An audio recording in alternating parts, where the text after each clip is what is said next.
សួរនឹងសួស្តីអ្នកទាំងអស់គ្នាឥឡូវនេះខ្ញុំមកនិយាយបន្តពីវីដេអូមុនដែលខ្ញុំនិយាយអំពីការ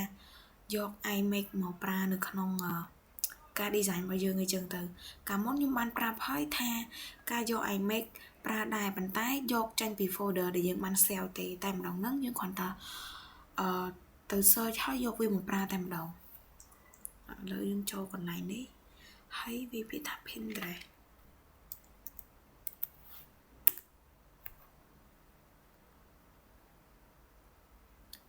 ពេលយើងចូលនៅក្នុង Pinterest ហ្នឹងទៅយើងអោសមើលថាយើងចង់ចូលរូបភាពមួយណាអីចឹងទៅ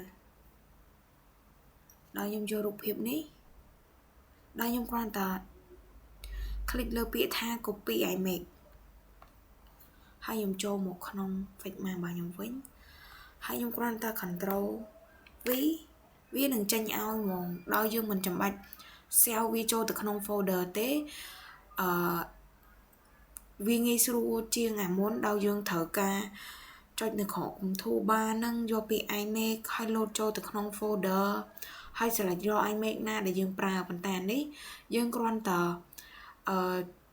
កន្លែងចុចវា copy iMac វាយកមកដាក់ប្រើតែម្ដង